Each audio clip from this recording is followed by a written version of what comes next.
Welcome back to the Last Week This Week podcast, episode 50. I'm Ian Scott. And I'm Zack Huber. And this is the podcast where we talk about nerd topics from the last week and this week. And we got a ton of stuff to talk about, and the return of a cool segment that maybe some of you are in love with. Familiar with. Hypotheticals. Right. Yeah, so for our 50th episode, we thought we would bring back an idea that Ian had presented many moons ago, which was hypotheticals. So we will go over, we have a prompt, we have a topic, a hypothetical, and we have to come up with an answer.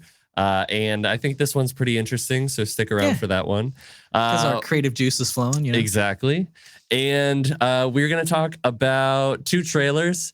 One amazing, one that may never happen. With that being the Spider-Man game that got canceled.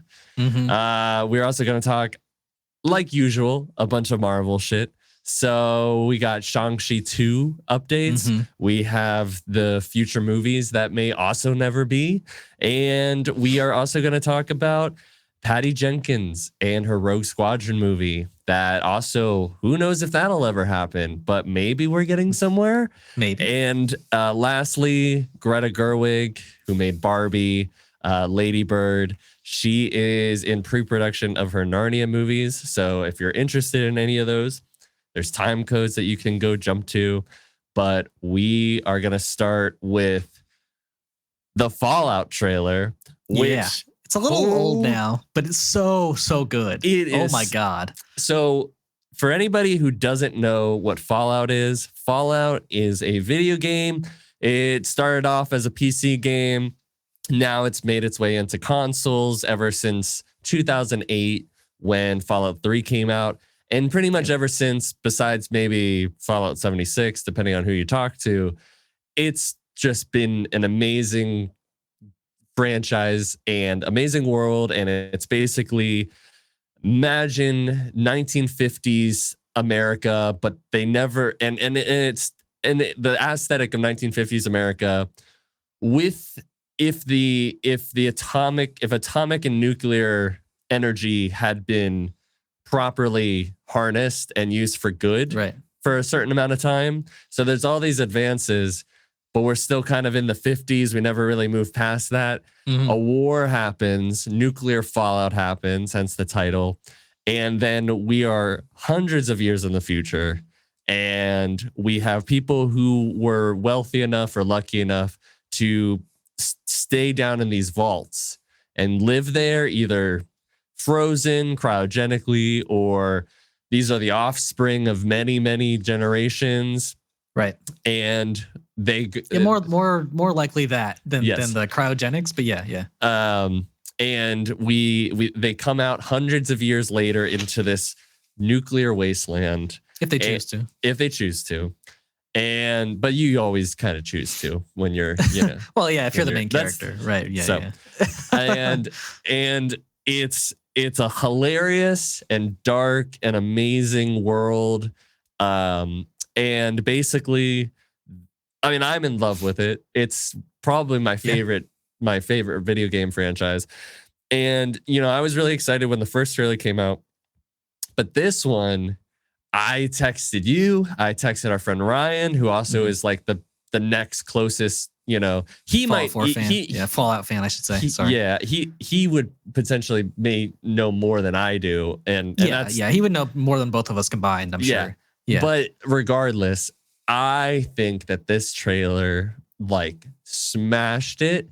I believe everything about it. I feel like it maintains all the actual personality of the games, especially the aesthetic that Fallout 4 curated. I know it's a little different than past games, so I feel like they definitely built off of that aesthetic that was already built back in 2015, I guess. What do you mean by that? I would say Fallout 3 and New Vegas are a lot grittier, maybe not darker humor wise, but just the overall aesthetic is a little more dirty, grungy. I don't know. I think Fallout 4 kind of cleaned things up a little bit in my eyes, but yeah. I don't think it's a bad choice, you know. Yeah. And I think I prefer Fallout 4's aesthetic. Probably that's controversial, but It's a little controversial. But I'm a huge fan of Fallout 4. No, I beat the game 3 times. Yeah. I played it again like another halfway through. So I have like hundreds of hours in this game. I you know, I'll get into like theories about like where this takes place like after we get into the trailer. But I mean, I don't disagree with anything you said. I mean, the trailer killed it. Like the teaser that came out a few months ago was like, oh, this looks like high quality. But I mean, everything that I wanted to see in a Fallout trailer like was right here. You know, like they killed it with the Walter Goggins intro and you know, just introducing like people to the vaults and man, like he is the best part of this trailer to me. Like he is so cool to like, and I definitely called it a while back that he was going to be this like Western like actor who like never like, you know, I guess moved past that era and his like kind of reliving it. Cause he talks and walks like a cowboy and he's just a cool ass ghoul. Like and that's one of the things too. I guess I'm kind of rambling, but like, the ghouls are like I think a prime example of how like the aesthetic has changed. Like this version of like Walter Goggins ghoul is like probably the cleanest ghoul like we have seen. Yeah, he's not like that scary looking. Sure. But yeah, no, I love everything about that character, and yeah, I mean we get to see the vault, we get to see the Brotherhood. I love seeing like that we're probably gonna get a companion from the Brotherhood. And like follow it like maybe a main character per se in the Brotherhood. It looks like the Brotherhood and like the people of wherever they live like are gonna come to a full head. There's a lot of action in this trailer. I definitely think the main character is gonna get a like vault or power armor. Because like I mean I don't know, maybe it's the other guy we follow too, but like at one point he's seen like fighting a Yao guy and like fist to fist, and it's just like there's so many badass moments and like great visuals in this trailer that like my jaw was just like it dropped the whole time watching it the first time. It was great. Yeah. Yeah, I mean, so who you're talking about is a squire in the Brotherhood of Steel. His name's Maximus.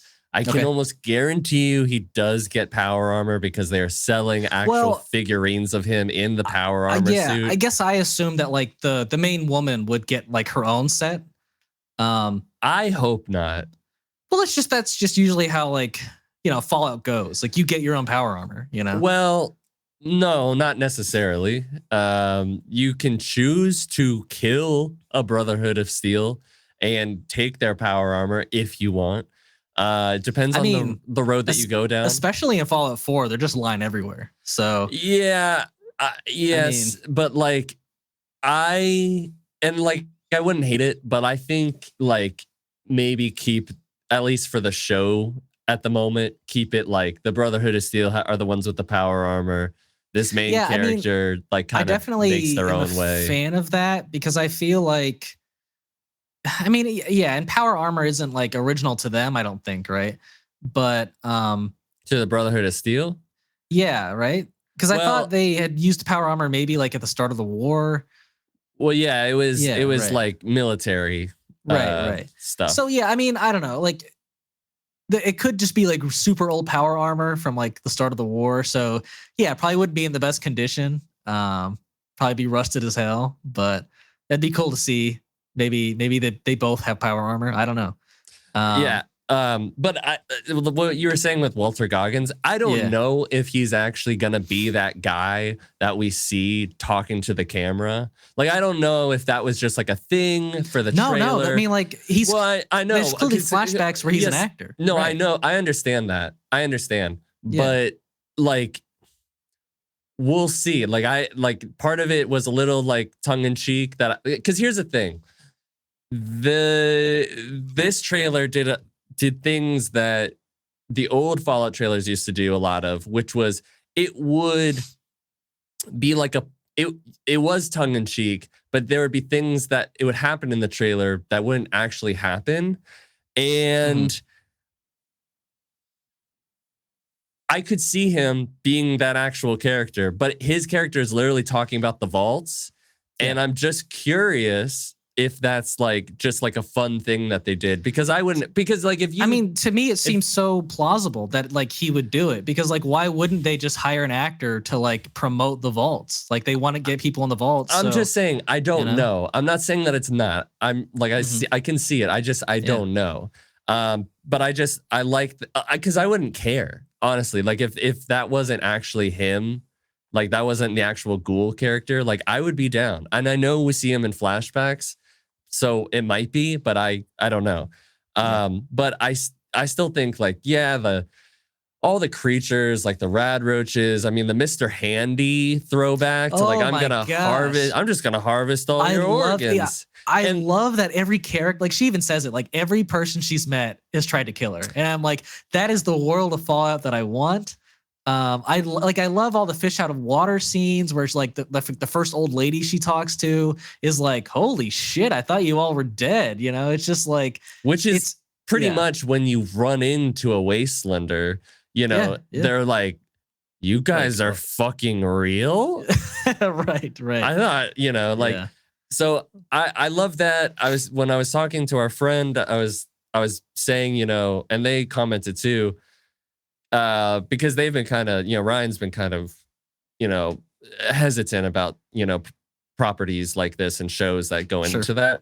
And we're like, all the references, if there were any, you know, like were just subtle. They weren't like, hey guys, remember this person? Like they all like played into the world. Like there was the Sandy Shoals little like broken sign, which is a part of like California that like one of the main games takes place in. I don't know if it's 1 or 2. So it is in California? Do we have that confirmed? So yeah, it's in California. Okay. It is 15 years after Fallout New Vegas, and I think like 5 or 7 after Fallout 4. But the reason I say New Vegas is because New Vegas is the closest going, because the original games closest in location. Right? Yeah, the original games start in California, and 1 and 2. Yeah, and so it'll be interesting to see if we see any of the new California Republic. I don't think so. We probably will. But I think like that'll be cool because it is canonical, which I think is awesome. So I guess the Brotherhood of Steel, I mean, I don't know a ton about like them on the West Coast. I guess they're still alive on the West Coast. Yeah, I mean, they have the Pridwin, so it seems like the Pridwin's gone west. But I mean, but in that sense, like that like solidifies one of the Fallout 4 endings as canon. You know, because like there are multiple endings where the Pridwin is destroyed, like, and the Brotherhood of Steel is destroyed. So, I think that's, I don't know. I mean, maybe they'll just make like the Minutemen ending like the canon one, because at that point, like the Institute's destroyed, but the Railroad and the Brotherhood of Steel can survive.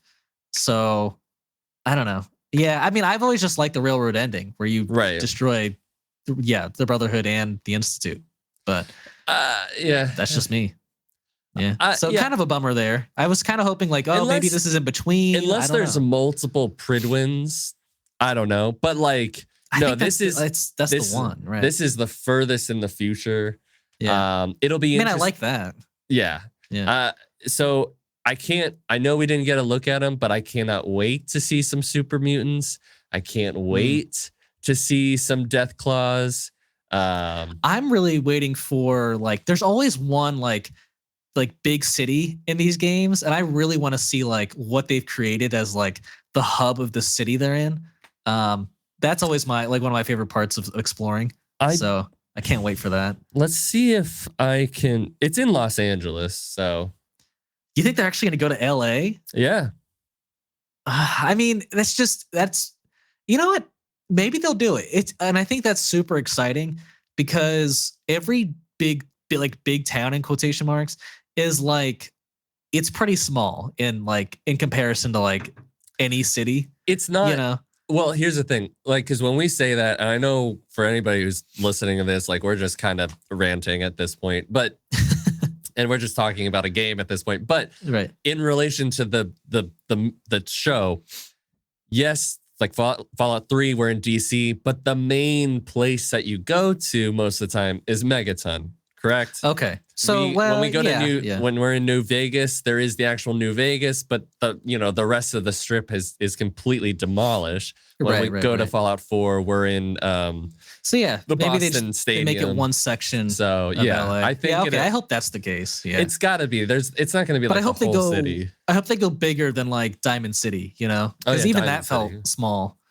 Yeah. I mean, I'm sure even if like let's say we're playing the game, like in the show, I'm pretty sure it's gonna feel big. Yeah, I think it will. You know what I mean? Yeah, yeah. Like if we were in Diamond City and we were watching the show, like Diamond City would feel big, I think. Yeah, I agree. I just think I don't know, like they didn't have enough time. I don't know, maybe like enough time or like enough like, capabilities to like really flesh out like a full city. I don't know. But yeah, I do think like a TV show with that kind of budget can do pretty much anything and show any kind of scale. So I'm super excited for that. The one thing that I get a little nervous about, even though everything I've seen makes me very excited, Jonathan Nolan's a part of it. Mm-hmm. Christopher Nolan's brother. He did the Westworld show. Mm-hmm. Yeah, it was very good. All the episodes are dropping. All of them. So I don't know. I want this. Everything I've seen looks amazing. Isn't this Amazon? This is Amazon, which like typically they usually drop per week. So I am curious why they're all dropping at once. But the thing is, maybe it's because it just works better that way. I don't know. But they are going like super hard into the marketing for this. Like they are. So they all this probably believe in it. Like I feel like they believe in it. Like right. Everything I've seen, everybody I've talked to, super hyped on this show. Yeah. And so I don't know. I really hope it's good. I don't think I've been this excited in a minute. Like I was watching this over and over. I mean, when they did the Set the World on Fire song, I was like, this is so great because it's calling back to that first announcement of Fallout 3 trailer. There were so many like little details, like, and it like wasn't even when she obvious, like, it was just when she walked out of the vault, like you heard like the rad sound where like you're getting a little radiation. I was just I didn't even notice that, but that's great. Yeah, it's great. Yeah, the whole trailer, man. I'm super excited like you. And it's ridiculous. Like the Vault Dweller suit, it's great, but it's also ridiculous. Right. And, it looks ridiculous out there. Right. And they don't like shy away from it. Like it's still it feels real, but it feels like a little bit elevated, but not enough that it's like goofy. It hits this tone that I'm really happy with. And I don't know. I'm pumped. Yeah, I totally agree. It's gonna be a good one. I can almost guarantee it. I hope. But we'll see.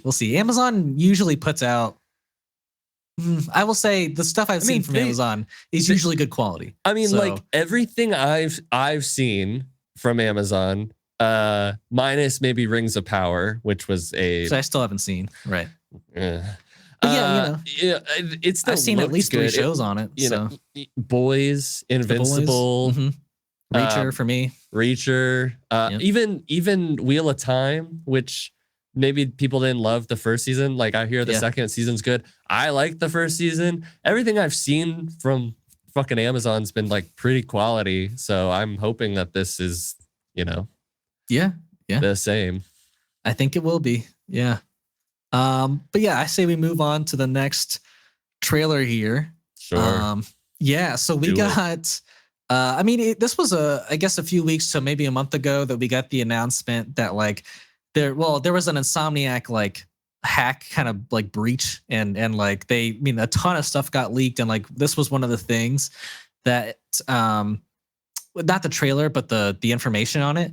So basically this was a multiplayer Spider-Man game made by Insomniac, and it was going to be kind of like they call it like a multiverse model. So like basically the multiverse in their universe was going to be opened by Madam Web, and you would which is by Dakota Johnson. I don't think so. I hope not.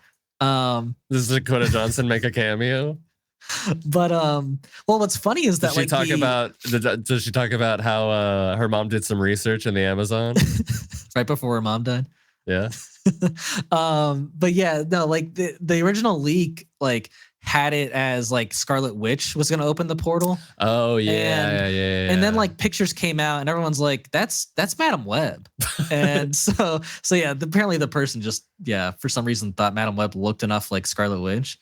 But yeah, so some details. I mean, we get to see you and 4 other Spider-Man fighting villains in New York City against the Sinister Six, which they describe.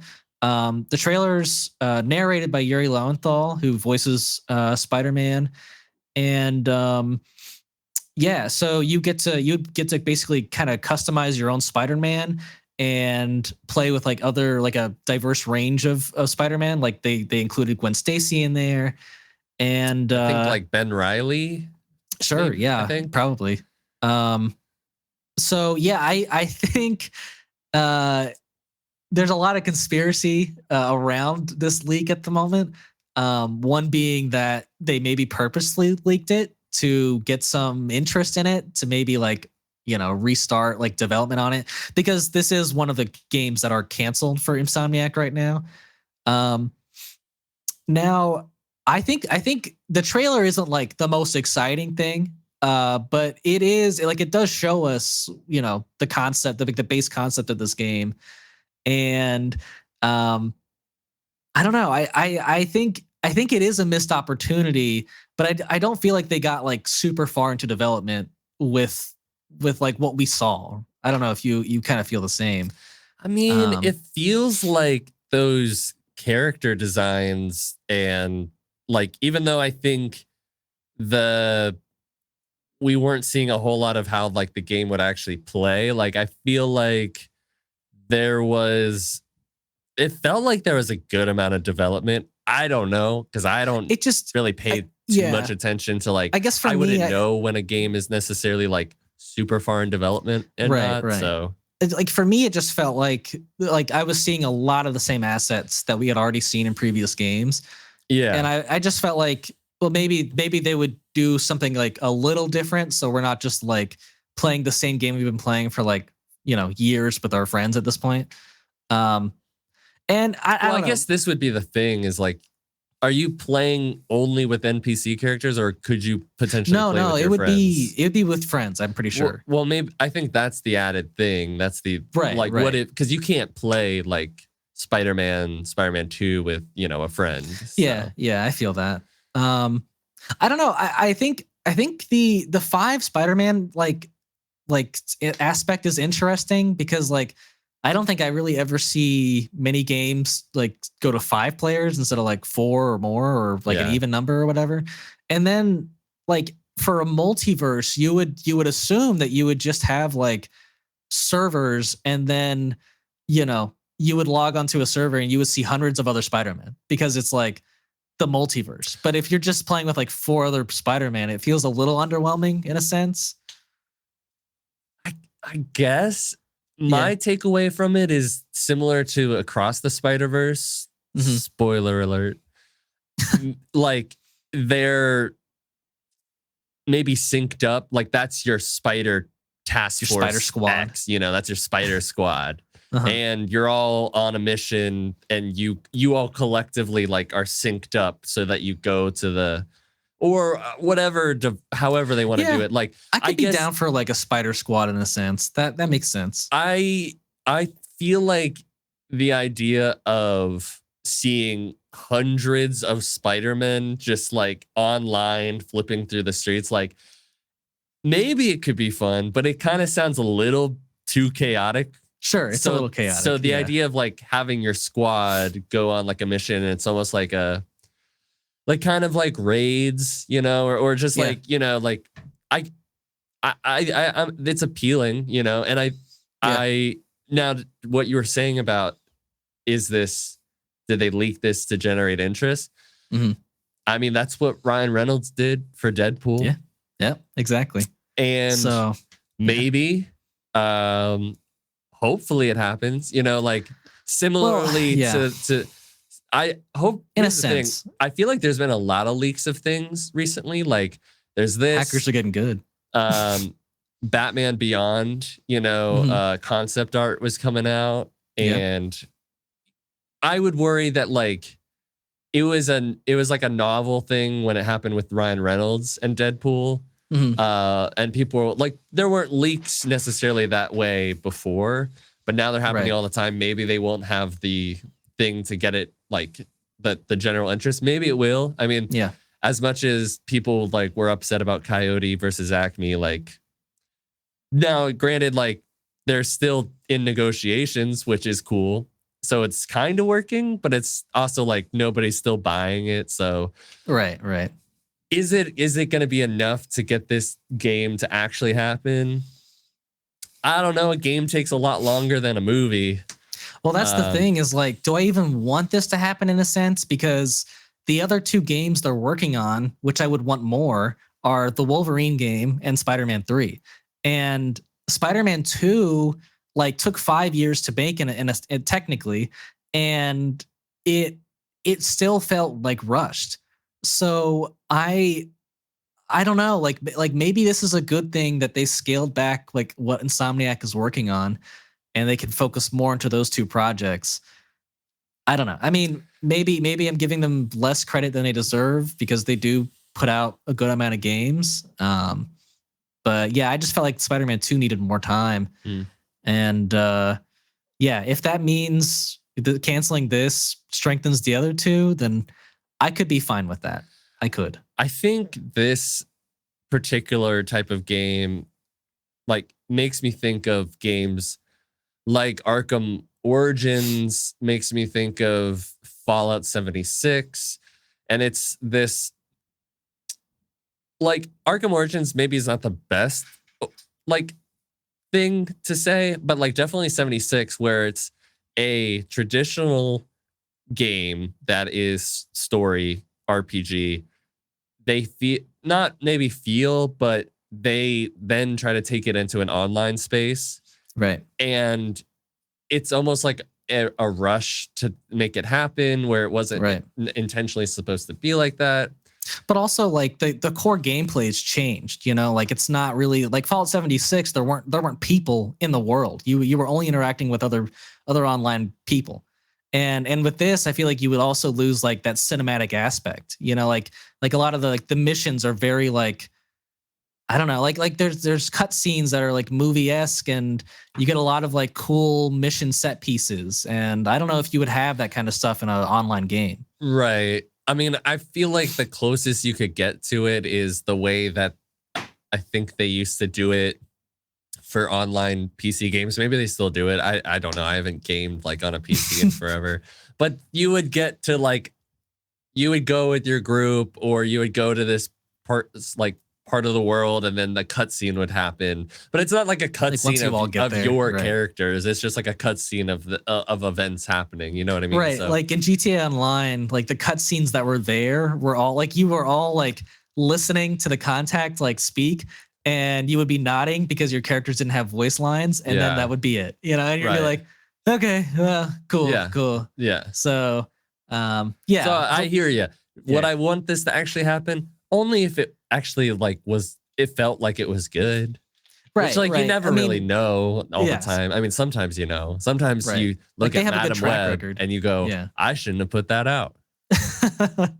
Yeah, that was a pretty obvious one.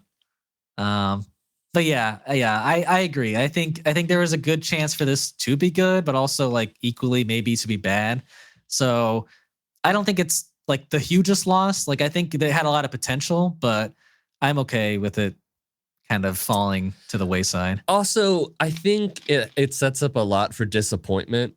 To be honest, like we've seen video games come out, Starfield, Whatever that game was a while ago, where there were the promise of like 100 thousands of planets you could go to. Oh, No Man's Sky. No Man's Sky, and so that like bounced back, but yeah, the idea of going into multiverses, I feel like it's like, well, you can go into like 5 different universes, which is I like mean, at the still, most, right? Still cool, because all we ever saw was New York in that game. So Right. like, would we really be seeing like different? I don't know. Maybe it's possible. I would hope if for a multiverse game there to be other worlds, but I don't know.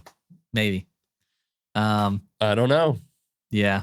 I just feel like the potential for a letdown is high, unless they say, look, only some multiverses, you know. But even then, they'd be like, oh, come on, guys. And they better be like cool, fleshed out universes. Right. Like give me Spider-Man India, you know? That's what I was gonna say. Yeah. Right. Yeah. Because that's a cool ass universe. Or the Spider, you know, I think we say the Gwen Stacy, like the Spider-Gwen universe is like cool because of the color palette. Besides that, it's still just New York. It's New York, right. But So. Gwen Stacy's the main character. So. Right. Yeah. I think we're on the same page. Yeah. But yeah, I say we go to our next Marvel topic here. We got some interesting news that Shang-Chi 2 will possibly have the superhero Iron Fist in it. Iron Fist, if you're not aware or know, is a, what would you say, kung fu art, like martial arts superhero with the main power, main signature. He's got a fist that glows. You know, he wears like a yellow bandana thing that covers up his face. And the last time that we saw Iron Fist was played by Finn Jones in the season Netflix 2 of Iron Fist. Season 2 of Iron Fist. Infamously. Oh, I wonder if Defenders came after season 2. But it's either way. Either way. Yeah. Infamously, nobody likes that show. Boy, I hated the first season so much that I didn't watch the second. So I only got through half of the first season. I don't blame you. And now a lot of people say a lot of shit about Finn Jones. Finn Jones, I think, is a good actor. We saw him in Game of Thrones. He was great in that. He was. I didn't even think he was that bad in the show. I didn't think he was. I thought he could be a good Danny Rand. To me, it was all the writing. That's where the show fell flat. Yes. Right. So going into talking about the character of Iron Fist being in Shang-Chi 2, this is all being said from Daniel Reichman, who we will also talk about later in the show in our next topic. But he basically went on social media or I don't know if it was his Patreon or not, but basically he was saying that this Iron Fist will be same Iron Fist that is in the animated Eyes of Wakanda show coming out this year. That's going to be coming out this year. He also clarified, do not take that as proof that it is the Finn Jones Netflix version. Because we have said that Marvel has said the Netflix Daredevil, pretty much the Defenders verse is canon. It's all canon, right? I even though it is canon, I still think it will be a new Iron Fist. I think that they are just gonna like recast the character, give him like kind of a new I don't think it would be life, but I don't think it's gonna be Danny Rand even, you know. I think it's gonna be like a new Iron Fist. I don't know. I just don't see how you can say like very recently that the show of Iron Fist is canon, and then like a year or two later, or even let's say like this year, the Eyes of Wakanda show comes out, Iron Fist is in it, and Danny Rand doesn't look like the Iron Fist that we saw, and he's not voiced by Finn Jones. I think like you're like, well, well, how does that make any sense if that is still Danny Rand? You know, is that how you say his name? Am I saying it right? Yeah, you're saying it right. Yeah. Well, I mean, it's not like, look, Terrence Howard does not look anything like Don Cheadle. And I think it can be done. I truly think it can be done. But what's the point? Like, what's the point of recasting? Because people did not like. No, here's the thing. Okay, sure, but here's the thing: with Terrence Howard and Don Cheadle, they're still the same race. If you're gonna change the guy's race, like, no, I don't think. How can you even argue? No, I don't. Then how? You're still gonna have You're gonna still have the exact same backlash because it's gonna be a white guy playing Iron Fist. But it's typically a white guy who plays. I know, but people are still like up their asses about like a martial arts character training with monks being white. Like people for some reason are just not happy with it. Look, and and I know I was saying I don't think Finn Jones is the problem because I still think I think he could come back and make it good again, or to make it good, make it good for the first time. For the first time, yeah. Yes, but I just think there's such a bad taste in everybody's mouth from that particular. Oh, that's version. why you think. I just don't. I think they're just gonna be like, this is new. Like we've re-changed things. You know, like I don't know. That's what I think they'll do personally. Yeah. But if they bring Finn Jones back, just as long as it's good, I guess I don't really care. But I know it sounds kind of like weak writing, but I'm gonna bank. Like my prediction is that Danny was killed off screen, and he has a successor as Iron Fist. I don't know if they'll do that. I mean, because I still want to see like Luke Cage and Iron Fist. They did team up in the shows a couple of times. Yeah, but I know. I know. Like an actual, give me like a duo movie. Yeah, that'd be cool. Yeah. But besides that, the other news regarding Shang-Chi 2 is that it will be officially connected to Marvel Studios' overarching multiverse saga. So is that too much of a surprise? I don't think no. I think no, because even in the first one, like it still had ties to kind of what's been going on now, even though it definitely felt the end for the most part. But even like with the being from the other dimension, like there was a bit of like, like the dimensions, what are the rings actually for? I feel like they're going to tie in somehow. Yeah. I just feel like what's disappointing is that they with Doctor Strange, like they set up Mordo as like this huge threat in the next movie and then didn't really use him at all. And I think they're going to do the exact same thing with his sister, because how is she supposed to be involved in a time travel plot like without the rings? Like I just don't, but I don't get it. I feel like I was under the impression that even though she would be the head of the 10 rings, like she wouldn't necessarily be a threat to.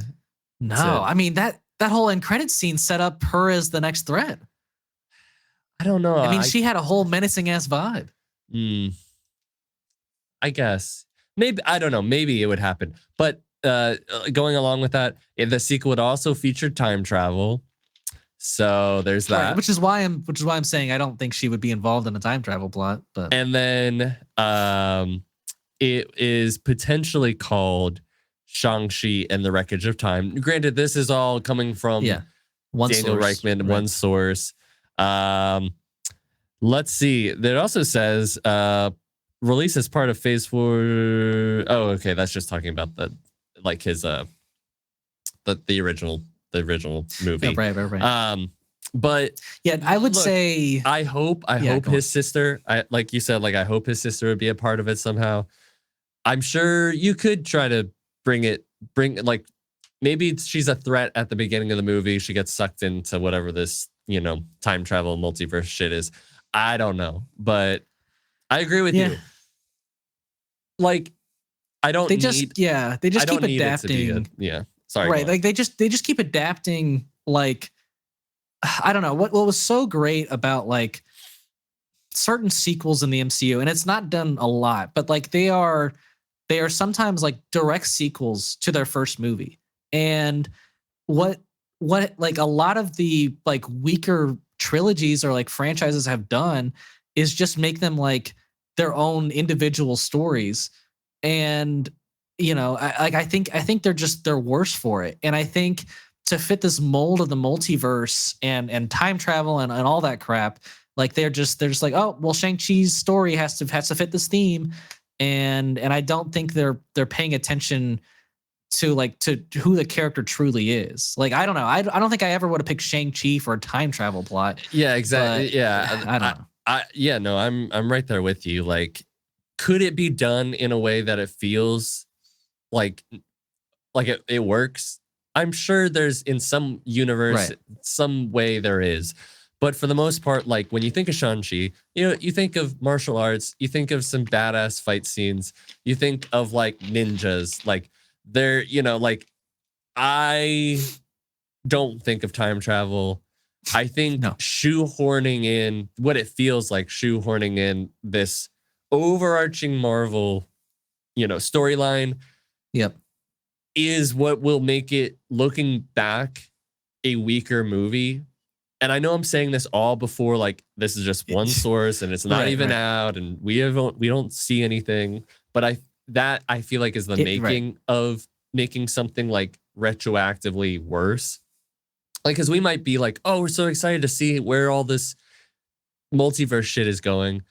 But it's like what if in Captain America, instead of Winter Soldier, it was something else, and we need to do Infinity Stones, so Captain America's gotta go into space, or he's got to go uncover this Infinity Stone through some, which granted in the first Avenger he did technically get an Infinity Stone, sure, but I'm saying, but I get what you're saying. I do. It's it just feels like, why that's not Captain America? Like, why not just follow the natural progression of the character? Like with Captain America, yes, we caught up with him after Avengers, but it was like, the first time we see him, he's trying to adjust to this new life.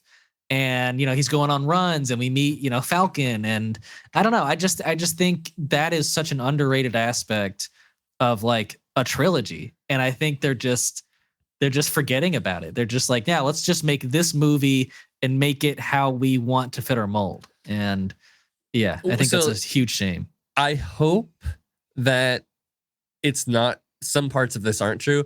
I will say, I know we didn't say anything necessarily about it, but I do want Iron Fist. I think that would be cool.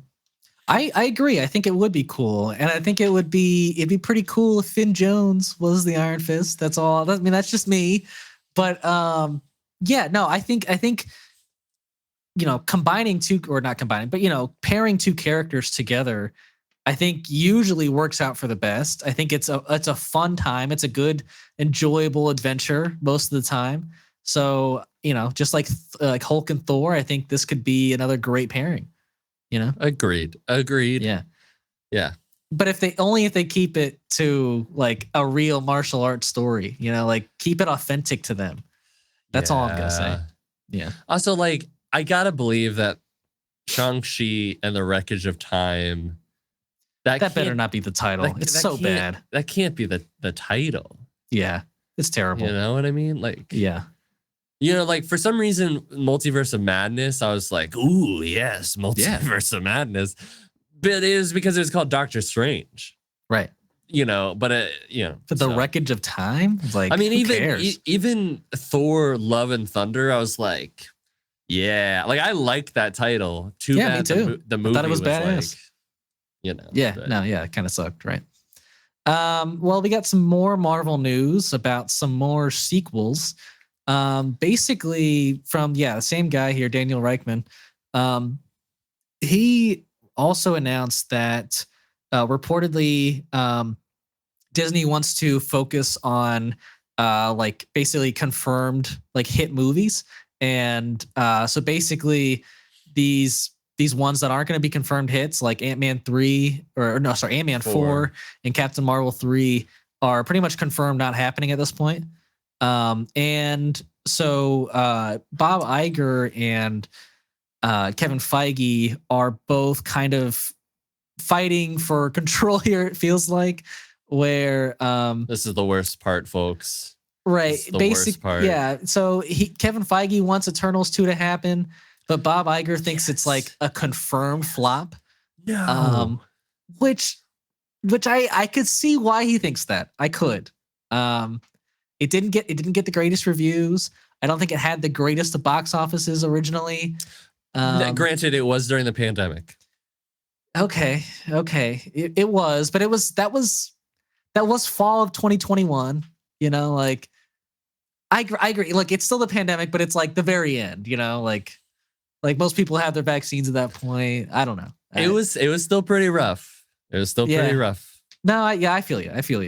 Because the movies were not doing too good. Nobody was going to the movies until Top Gun Maverick. But wasn't that summer 21? It was 2022. Are you sure? I'm pretty sure. Gonna look it up really quick, folks. You're right. For some reason, I thought that was summer 21. Huh. Maybe that was like the original release date. Okay. So look, you just had to fact check me. I did because I didn't believe you. I didn't believe you. I'm sorry. Wow, that's jeez. But no, look, I think the Eternals story isn't like, it's not the greatest, but I don't like absolutely hate it. And so what it sets up for like a sequel, I think is pretty cool. Like I do like the idea of their sequel. And if they did it, I wouldn't be upset if it happened. But I would just want some improvement from the first one. I think the story wasn't like, I think at times it was slow and a little repetitive, and I think the ending had a lot of flaws. So yes, I know you would disagree with me heavily on this. Heavily. But yeah, I think Eternals 2, I get why Bob Iger wouldn't want it to happen, but I also get for story reasons for the MCU why Kevin Feige would want to continue it. I think that it has a bit of a new life on Disney Plus. I think more people have gone into it more than they did when it first came out. And honestly, I think 10 years from now, people are going to be like, you know what? That movie was pretty underrated. And I'd be like, it was perfect. It was over. Well, it wasn't perfect. I was going to say perfectly rated, but then I was like, no, people didn't rate it. No, I'm not saying it's perfect. I know. I was going to freak out if you thought that this movie was perfect. But I think, it was super underrated. And my thoughts on it aside, it makes sense. It makes sense with everything that Bob Iger said, because he wants to make Toy Story 5. He wants to make Frozen 3. He wants to make Zootopia 2. Like these which are all like huge successes at the box office. So why go on things that are not doing so hot lately? Completely understand. Right. Captain Marvel, after watching her in like 2 movies, I really don't. That one I totally like. Yeah, you probably don't need to make make her a part, like an attributing character to Avengers movies or other movies, sure, but on her own, I've not seen anything that's that strong.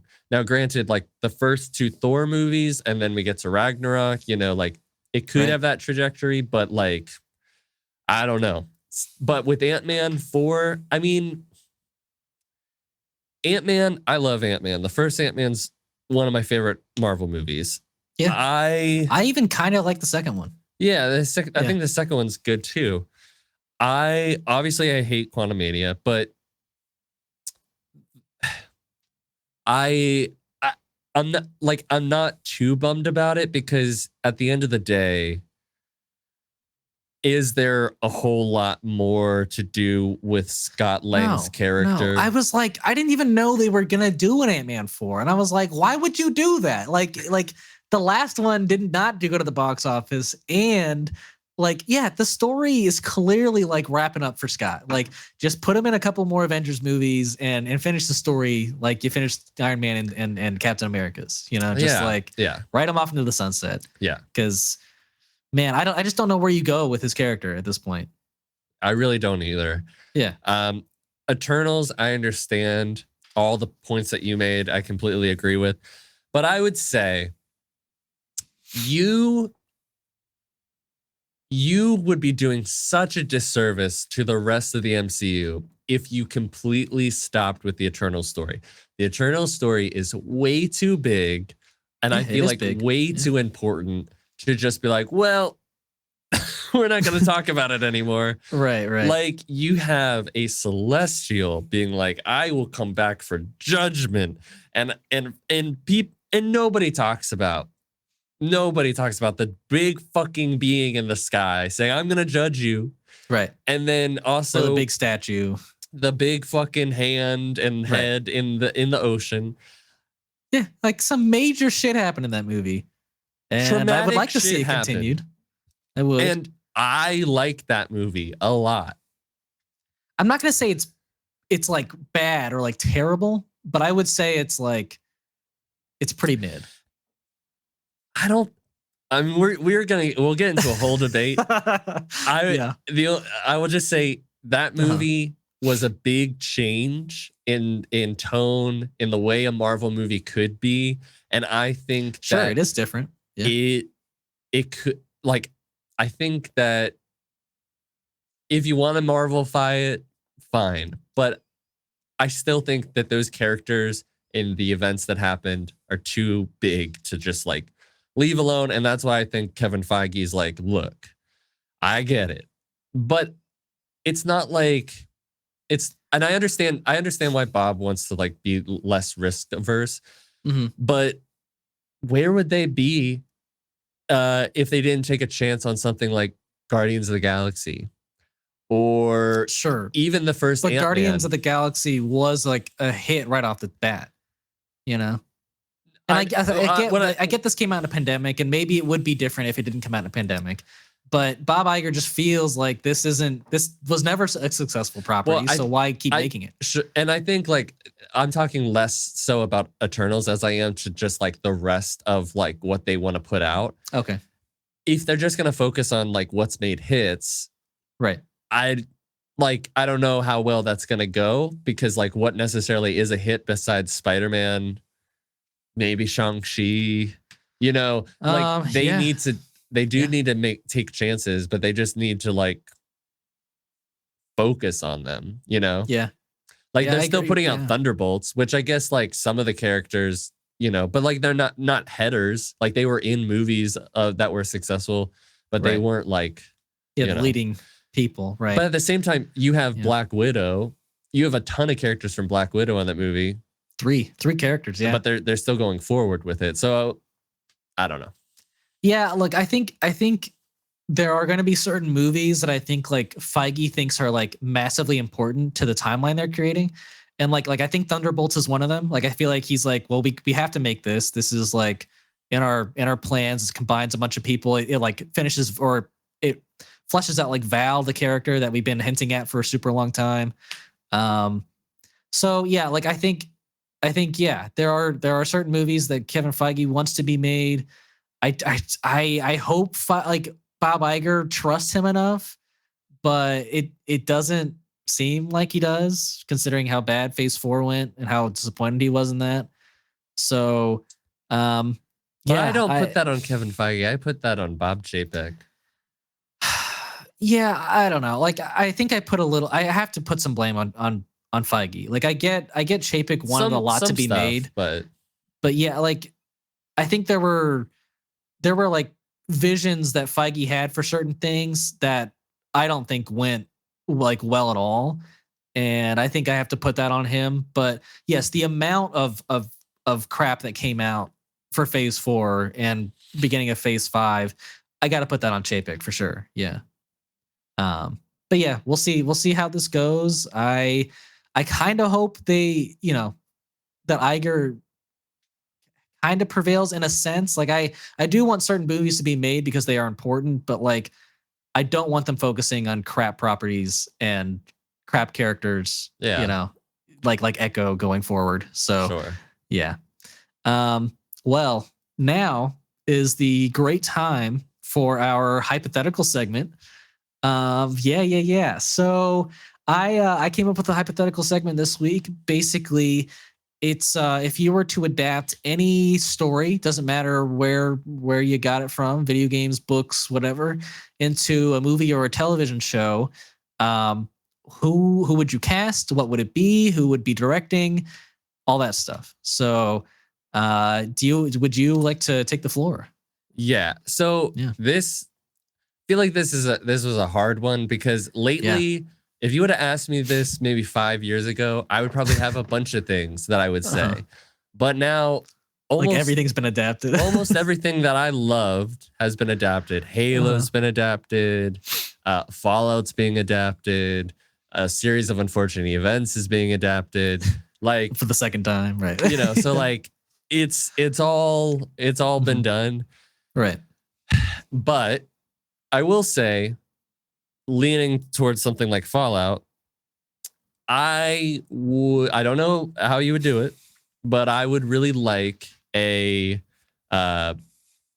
Skyrim movie show, just an Elder Scrolls, show of some sort. Following the Dragonborn. The well, it doesn't have to be the Dragonborn. It could be. You would want just an Elder Scrolls show, maybe not like a. It could be an anthology show. An exact for all I care. Adaptation of like Skyrim per se. Yeah, like it could just be like an anthology series. Like we could have our Morrowinds, we could have our Skyrims, we could have our Oblivions. Interesting. Like I think that world is rich enough to do something pretty interesting with. And I mean, we obviously know that people like fantasy and like Game of Thrones. Like the Game of Thrones fans would clamor to that for sure, I think. So now I think it would be cooler to have as a TV show, to be honest. But if they did a movie, I wouldn't be complaining. No, I agree. I think TV show would work better. Who I would cast, I have no idea, because there's not like one single character that you could point to. Right. And I don't know. Director wise, I mean, who would be a good director? I don't know if I necessarily have one in mind, but I like the way that, obviously I would want it less comedic than the way that they did Dungeons and Dragons. Absolutely. But like if you could keep up with the tone of how they've been handling like Fallout, and translate like faithfully the tone. It doesn't need to be like everything needs to be like the same, but just the tone. I think that you could have something really cool, and depending on how like Amazon does God of War, could be great. It could be cool. Yeah. So, okay. I like it. Yeah. I don't know if I expected that. I don't know what I was going to expect from you. But yeah, so mine is also a video game, also technically from Bethesda, funny enough. But yeah, I'm a pretty big fan of this game, these couple of games. It is a game I've talked about before called Dishonored. Oh yeah, I thought you were gonna say that. Yep. Yeah, you predicted that, huh? Well, yeah. So this is it's just a really great story and a really great like setting aesthetic. So basically, the story of Dishonored is follows the main character Corvo, and he's the bodyguard, the personal bodyguard of the queen. I can't remember exactly what her position, but she's like the leader of Dunwall. And she's like the Empress, maybe I want to say. And it's kind of based on like 1800s, like Victorian London. Yeah. And basically, well, first off, I should have some context. You are in an affair with the Empress, and her daughter is also your daughter. And you get framed for the assassination of the Empress. And the daughter is kidnapped, and you are like basically thrown in prison and are waiting to be like hung for 6 months. And so this person called the Outsider from this place called a dimension called the Void kind of reaches out to you, offering his abilities, his gifts, and you can either, go on a route for justice or for revenge. And it's a really great like steampunk kind of sci-fi story. And it's got a really great sequel as well. So I think this would be perfect to adapt. Now, I really struggled with the casting of Corvo. But you don't really need like a face, because he's already got that mask on. Sure, but I feel like any like TV show movie per se, and these would be movies. I wouldn't do TV shows for them. I would say it's more fitting for a movie. But I think like any movie studio would want the mask to come off like at least like a third of the time, and I think that's what would happen. And so like I wanted somebody with like kind of dad vibes, but like really kind of like tough and gritty in a sense. David Harbour. Yeah, I kind of thought of him. I mean, I'll tell you I was joking, but okay. I mean, like he didn't make my 4 shortlist people. Yeah. So basically, it came down to between, well, the one I really struggled to not cast was Pedro Pascal, because he has the look for me of Corvo, but I'm just like, this would be the third property in which he's like protecting somebody and like trying to save them, and there being a father figure, and I'm just like, I can't like go there, like it's just too obvious. So the other one I had was Michael Fassbender. I thought he has kind of a dad vibe sometimes. He's kind of tough, gritty, can do action. So yeah, if it's not Michael Fassbender, then I was thinking it would be then Tom Hardy to cast. Tom Hardy, to me, like I think we don't see it a lot, but I think he can like be goofy enough to pull off like a dad vibe in a sense, but also like he's pulled off like really great action in the past while being this kind of like Mad Max is like the shining example to me, where he can be like this silent, like really calculating like person, and be this tough action, star per se. And so I think to but me also that funny, right. And I also think about him in Inception. Oh yeah, I forgot he was in that. That's funny. But yeah, like you need to have him have that like connection with Emily, the daughter, but also be this capable bodyguard, And I think the older he's getting, the more he could fit into a role like that. Yeah. I think he's pretty much perfect for it at this age, if maybe not a few years older. But yeah, so and then for actresses, basically the first game, Emily Caldwin is. Let me get my notes back out. The first game, Emily Caldwin is 10 years old. So I don't know that many child actresses out there. So the one I kind of typecast in this was her name is Vivian Lyra Blair, and she played Leia in Obi-Wan. Okay. She's 11. Yeah. She's got a kind of darker brunette hair at points, which is kind of what you kind of want black hair for the daughter and her older self, but sure. It works enough. She was also kidnapped in Obi-Wan, so she's playing the same kind of kidnapped role, so kind of works, right? Yeah. And then the second game takes place 15 years after that, and it's basically her mother's like, I guess, long forgotten sister or like long lost sister, like stepsister or whatever it was, kind of comes back around and is like, the throne is mine, and kind of does a coup. Classic. Right. So she turns. I mean, in the game, you get a choice of like who she turns into stone. But Corvo is pretty much he's the one who gets turned into stone. And so Emily has to like escape and kind of like go to another section of like her country and kind of like figure out like how to defeat this coup that's going on and save her father.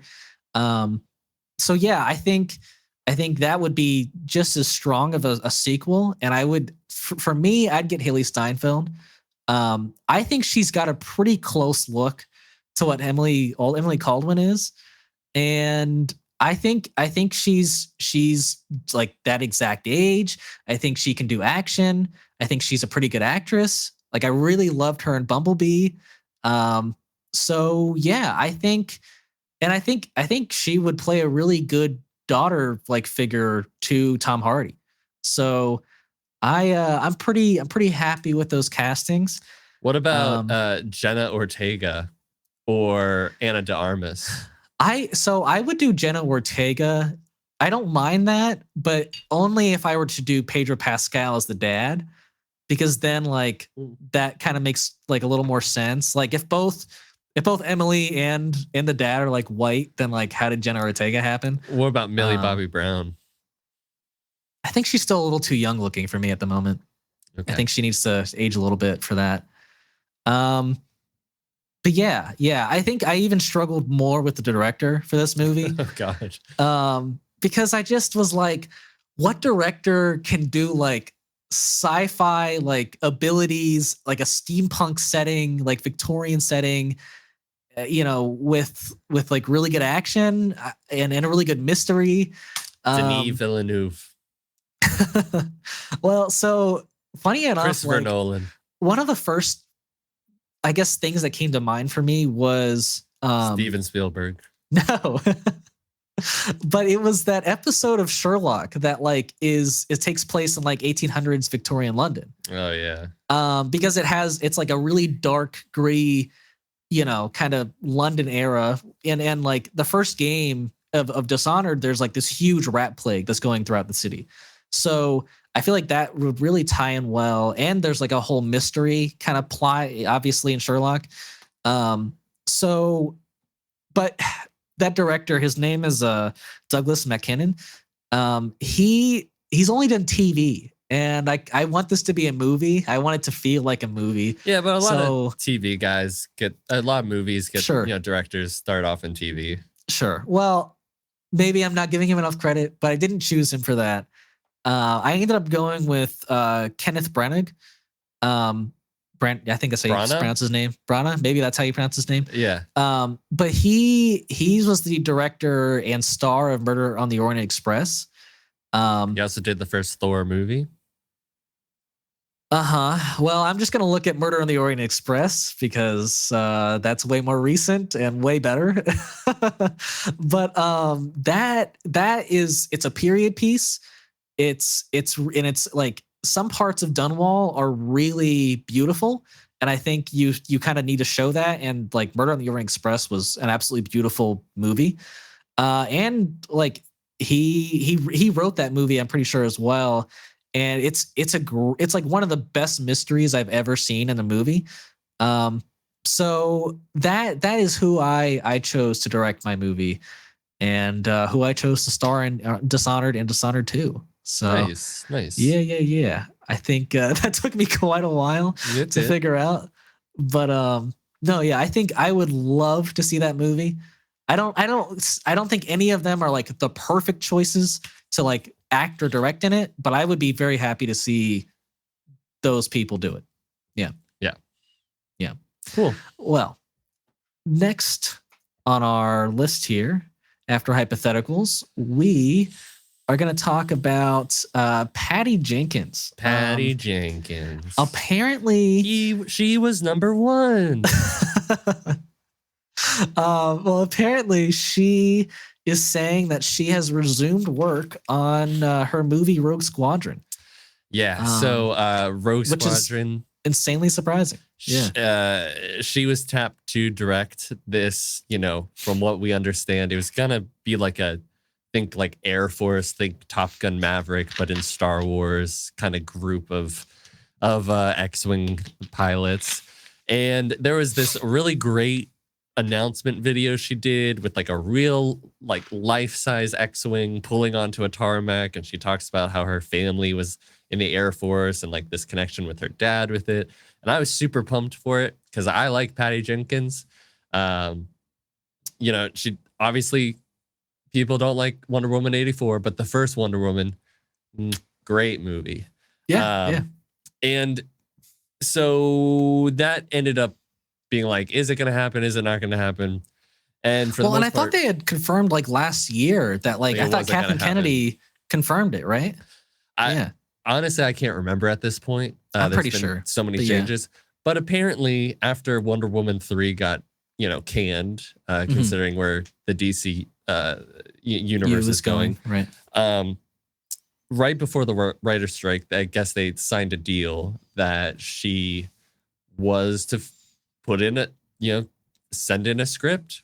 So she's currently in the process of doing the script. That's and shocking. Look, I cannot believe anything that comes out of Lucasfilm. I can't, at this point, I would like to, but I don't They're think just a little untrustworthy at the moment. so. I have been a huge advocate and I want this movie to happen. I really do. I want Top Gun in space. I want Yeah. Well, I mean, that's pretty much what episode 4 is in a sense, Sure. Or, Top Gun is Star Wars on land, pretty much. Right? Yes. Yeah. And so or on Earth. On Earth, yeah, that's what I mean. Yeah, right. So I want this. I think it would be a great direction to like go in. Just like, we don't need Jedi. We just need some like freaking cool aerial dog fights, do some mission. Like, I don't care if it's like, we got to bomb this new device. I don't care. Just, I want something gritty, a little gritty. I want some like Rogue One, maybe a little bit of Andor. So, did you say this would be following like Rebel pilots or like? Yeah. Okay, so Either do you know like what era? Or I don't know. I don't know. Because I mean, personally, I think some of the coolest stuff we've gotten from like the, I guess maybe not Rebel pilots, but like from the same group was in The Mandalorian. I think seeing them be like true, like in a sense, space rangers, where they're going out, as a duo, there's like 2 X-Wings going out at a time and they're like patrolling the galaxy. Like, I think that is a super cool kind of like Westerny way to like write those X-Wing pilots. And so if they did it with that era, I think that would be incredible. And I think you could tie that really well into whatever universe they're kind of building with Dave Filoni and Jon Favreau. Yeah, but like, I don't even want it to tie into anything. I just want like a cool story of like these X-Wing pilots. Like I guess it could, but I don't know. There's got to be a reason, like some mission, maybe like during episode 4, 5, and 6 that we didn't get to really hear about. Like, yeah, like that would be cool. Yeah, I think that would be cool. I mean, and especially since we would get to like really see the old aesthetic of like how they did Rogue One, how they went back to like episode 4's aesthetic. Exactly. Yeah, no, I think that would definitely kill. Yeah, I don't know. I think for me though, like what makes Star Wars like so exciting and what's probably my favorite part of Star Wars is the Jedi and Sith kind of like dueling and having that conflict.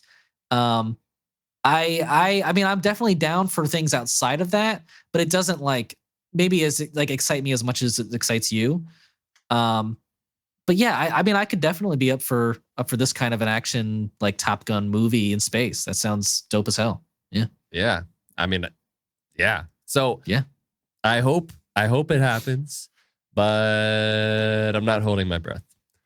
Yeah. But I think it's cool that there's a script being made. So I feel you. I'm a little surprised that there's not like there wasn't a script beforehand, but okay.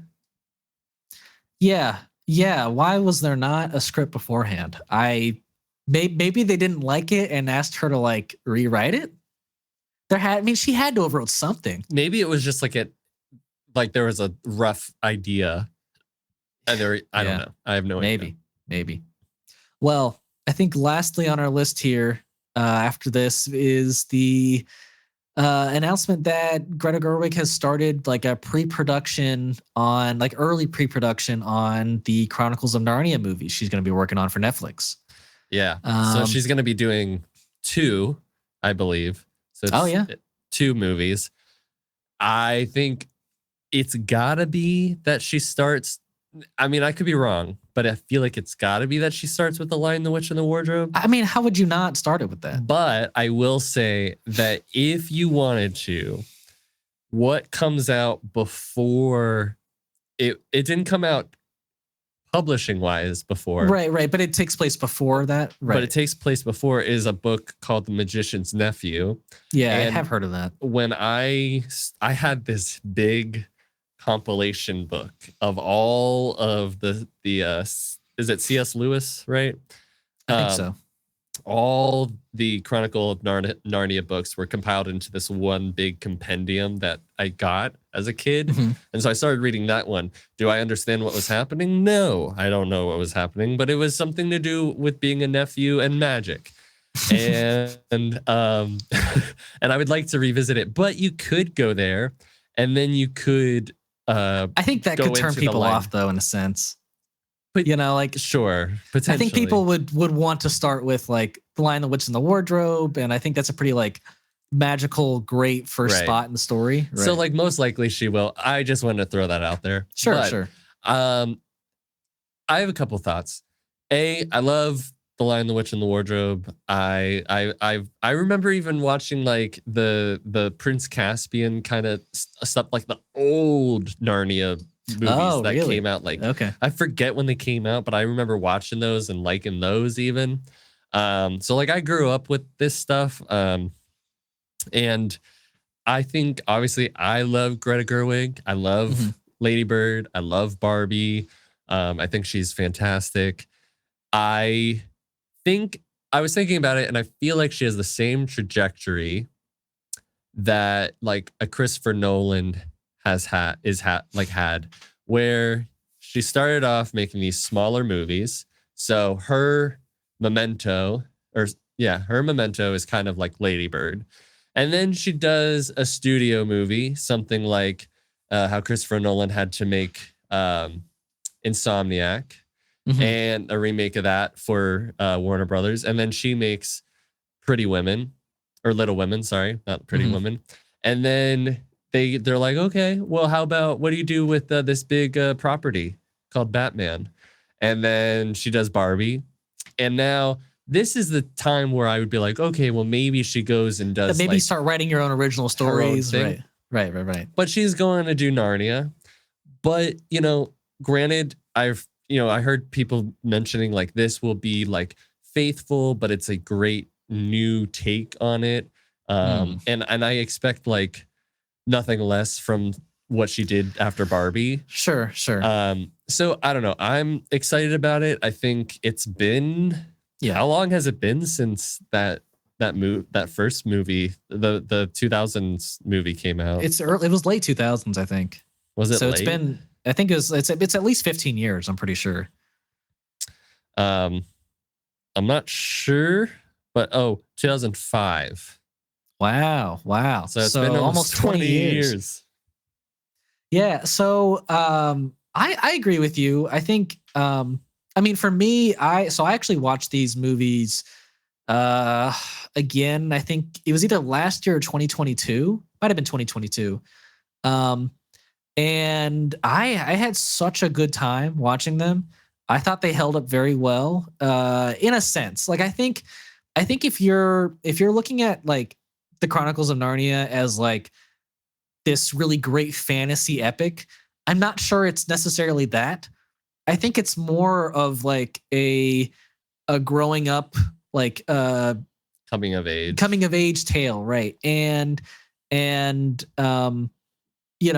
a lot of like heavy Christian themes in these movies and books, and I feel like, I mean, it's pretty obvious to me that like Narnia is kind of like they're, I mean, I don't know if you want to call it heaven per se, but like as like in the property or the books, like they kind of explain that like Aslan kind of made this realm for the kids to learn lessons and grow up, and once they were grown up, they couldn't return, right?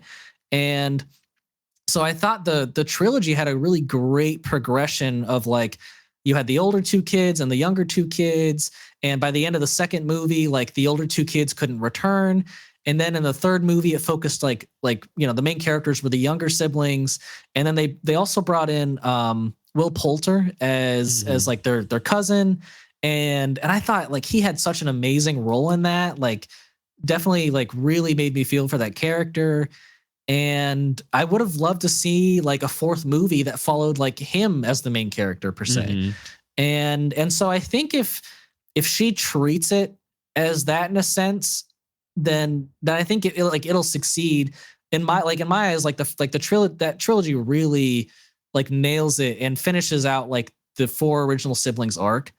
And I don't know, I just feel like you would have to like really rewrite some stuff if you wanted to make it like this really great fantasy medieval kind of epic. I just don't know if like the first movie really nails that, you know? I don't know if it's gonna be like a fantasy epic, but I will say I can't always remember how like the fight scene went down between like the White Witch and like Aslan and all the like there was like a big fight. There's the potential to make something like that pretty epic. But agreed. I guess like the first one, I just remember, funny enough, like not loving the trilogy until like I finished the trilogy, and then I was like, oh, I get it. It's not supposed to be like a really great fantasy story. It's something else, you know? Yeah, I guess I never thought of it as like something to be like a great fantasy story. I always kind of thought of it the way that the first movie was just like, and I personally don't think she'll probably take it into that like really super fan. I think it's going to be like very much it's a lesson being I really learned. hope that's how she goes for it. Yeah. I think that's how it'll go. And yeah, I can't say much because I don't know very much, but I think it's exciting. I think she could do some really cool things with it. And if she does 2 movies, and they hand it off to somebody else, like more, hopefully they are of quality that they'll keep going. But that's just surprising. Like I would assume she would want to finish out, like I said, like, you know, all the kids that you meet in the first movie finish their arc by the end of the third movie. I would assume you'd want to finish out all those characters that you are writing for at the moment, and maybe she'll change her mind. But yeah, I think there's a huge crazy chance for her to only like for her to keep directing Narnia movies for like 2 decades. But what if? Well, I mean, I'm just saying, like, just do 3 and then be done. Like you don't got to do like 6 Narnia movies. But it would be wild, and I think she does need to like go on to like her own original stuff at some point. But yeah, I would hope, and I do think there's a pretty big chance you're right that like another director coming in would not be able to match like what she's doing. But we'll see. Yeah, we'll see. Yeah. Well, that is all the topics we had for today. Did you get to watch anything this past week? I did. I finished True Detective. Oh, okay. Night Country. And I gotta say, highly recommend. Oh, okay. All these people bitching and moaning about this fucking show can go fucking eat my ass. I swear to God. I feel like there's an agenda for this fucking season, and it was really good. It was. Do you think the agenda is that they're just 2 women? That there's 2 women, right, and that they also maybe didn't like Supernatural. Yeah, but it's the thing is that you think it's Supernatural, and like maybe there's a bit of it. Like there is this like lore to the town that feeds into it. There's a lore to the people, so. It's not, and at the last episode, I will admit, I was like, oh, so that's what happened? And we were like, all right, whatever, it's still good. But then you're like, no, it's still based in real life because you find out what really happened, and you're like, and so I gotta say, I highly recommend that. Nice. And I think the only other thing was that I started watching the first episode of Shogun, And Nice. I gotta get Hulu, man. oh, it's so good. Yeah. So good. But besides that, we started rewatching the Netflix because I'd never gotten past halfway through season 2. We started rewatching Netflix's A Series of Unfortunate Events. Oh, okay, nice. Because for some reason, both me and my girlfriend were both thinking like, God, I really want to watch that. Like we weren't talking to each other. We were just like, man, I really want to finish that. Your minds are one. So we're in the process of rewatching it. And there are things that I like more about the Jim Carrey version. I actually quite like that movie. I hated it when I grew up. Like I had read all the books at that point, or all the books that had come out, and I hated that movie, man. Look, I understand. Like I read the books too, and so, like, are they completely the same? No, they're that movie's very different. Yeah, but I still feel like they maintained a lot of things. And in general, I still like enjoyed a lot about that movie. Like I feel like I've had like so much trauma when Dr. Montgomery died, when Monty died, I was like wrecked. And I liked Jim Carrey as Count Olaf. I thought that's the thing. Like I wasn't a fan of, like, I watched the first season of the Netflix one, and I wasn't a fan of how Neil Patrick Harris was Count Olaf. Like I don't think it's bad, but he's just not like, it's not what I imagined Count Olaf being. But if you placed Jim Carrey's version into that TV show, I think it would be like almost a perfect television show. Yeah. And like, but the thing is, I agree with you, but there's things that Neil Patrick Harris does that like I prefer more than Jim Carrey's, because not as much did I feel truly like that Jim Carrey's Count Olaf was like a vile, horrible person. Neil Patrick Harris has those, like, he does have really funny bits. It's different, and he's not necessarily the Count Olaf, I would imagine, but he's close. But he's close. Yeah, he does some real, like, the way he portrays the character is a lot more like evil than the Jim Carrey one was. So. And there's things that are very different about the show than the books. They change a bit. There's a lot of there's storylines that go on that are I remember the first one, like the first season, being pretty accurate to the books, but I guess it kind of changes after that. Well, even in the first episode, you're like, oh, their parents are still alive, because you have Will Arnett and Colby Smulders playing the father and the mother. I'm pretty sure that doesn't turn out to be the case. Like, you find out that they're not actually their parents, but they're like throwing you for a loop.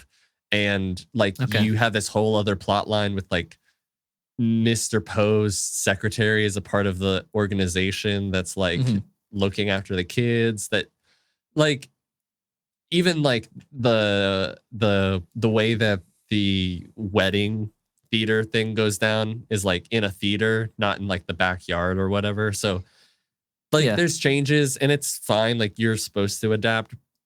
So it's not like a perfect adaptation, but I think it's really good. And like the fact that they get to like the end books, which I've not seen, and that's why I'm like dying to get to the end. I remember loving the last couple of books for Series of Unfortunate Events. Yeah, so I'm really excited to like, because I stopped at the carnival for some reason. Was that season 2 or season 1? Season 2. Okay, where they go to the carnival. So I'm really excited to get to like the end. The carnival, that was a kind of like scarier book in a sense. I remember. Yeah. I really was quite terrified of the town. Yeah. Yeah. That freaked me out. Yeah, there was a lot of creepy characters for sure. The town really freaked me out. And then when they get to the remember, I like the hotel, and then I the last book, always with the cover where like you see the washed up body of Count Olaf on the cover. Yeah, always freaked me the fuck out. It's just called The End. Yeah, The End. Oh my god. Oh yeah, such a great series. Yeah. But one of the things I loved about that show more than the movie too was how they incorporated Lemony Snicket as the author. Thought it was Like, interesting to cast Patrick Warburton though. I like it. I liked it a lot. I didn't like, it didn't faze me at all that that's supposed to be the author. I was like, okay, I believe it. I get more into it the way that it goes, like everything goes. But I was also saying, while we were watching the show, I was like, you know what? This is probably the book series that taught me the most words and how they actually, like, how to use them in context than most any other book or like person in my life. Because it not only like you're like, this word, which means blah, blah, blah, you know, and they would do it in a smart and funny way, or it'd be like, and this word, which is not how you, this is how you don't use that word. And I just always thought that was such a like cool and fun, like part about the books that the show implements really well. Yeah. Yeah. Totally agree. Yeah. Well, so yeah, what I watched this week, only one thing I think, but I watched the first 3 episodes that are out so far of the Ones Who Live, The Walking Dead. Okay. Yeah. So I gotta say, this is already better. There's only gonna be 6 episodes, so I'm halfway through. But this is already better than the first 2 spinoffs they've done. 6 episodes. I know, dude. I know. And they only planned it as like a mini series. So this might be the end for this show after this. Okay. But you know, like I think Scott Gimple, one of the producers, was like, well, you know, if it works, then we'll do a second season. And I was like, oh, all right, well. But yeah, basically, this show is all about, you know, where did Rick go? Like once he was like kidnapped at the end of his arc on The Walking Dead. And so yeah, we basically, I mean, the production value on this show again is incredible. There's a lot of really beautiful shots, stuff you just were never gonna see in the show. Sets are just clearly a higher budget. But yeah, so you get this, like the first episode is a really great story about like just catching up with like what Rick has been doing the last 5 years and who kidnapped him and how he's tried to escape like so many times. And and then the second episode, once you like catch up with him fully, like you start where like Michonne left at the end of season 10 to like go find Rick. And so you follow her whole journey through episode 2. And then episode 3 is like, and not to spoil, so spoilers if you, are kind of caring. But episode 3 is like them both back at like where Rick has been this whole time, and like her trying to like figure things out, like what's been happening here, why is he still stuck, who are these people, and yeah, it is a really, really well done story that really makes you feel for them both. It's a really good love story. They've written some really great side characters that they just keep killing off, which is unfortunate, but you know, good for them to be ballsy enough to kill off great characters. I'm just super excited for where the next 3 episodes take us, because it's been a really good ride so far. Yeah. Honestly, that's not the response I thought I was going to hear from you. Yeah, and look, this is the best thing Walking Dead's put out in a while. Because when I saw the trailer for it, I was like, I don't know. Yeah. No, it's really good. Okay. If you're a Walking Dead fan, I would suggest watching it for sure. Like even if you're not a fan of like the later seasons, like and you just care about Rick and Michonne, like that's perfect. Like this is the perfect show for the like prime Walking Dead fans, I feel. And it's like an even higher, like a higher production and a higher budget than like anything they ever put out. So yeah, it's solid all around. Nice. Yeah. But yeah, that's all I watched this week. And that's it for our podcast this week, episode number 50. We hit a great milestone. Wow. Can't wait to do 50 more with you. Yep. And so thank you all for sticking with us for 50 episodes here. Yeah, thank you. And, if you've stuck around for all 50, that's that's huge. I hope there's somebody out there that has. That would be really awesome. But yeah, absolutely. And it means a lot that you've stuck with us and support us. And this isn't for you who stuck with us for 50 episodes, but for the new people. If you would like to keep supporting us or would like to support us in the future, we release our episodes on Fridays or Saturdays for audio on Spotify, Apple Podcasts, and Podbean, and for video on YouTube. Those links are in our description. If you want to follow us on our social medias on YouTube and TikTok, those links are also in the description. And if you want to support us one more time, we would always appreciate a like, a comment, a rating, a review, or a subscribe. And for the 50th time, until next time.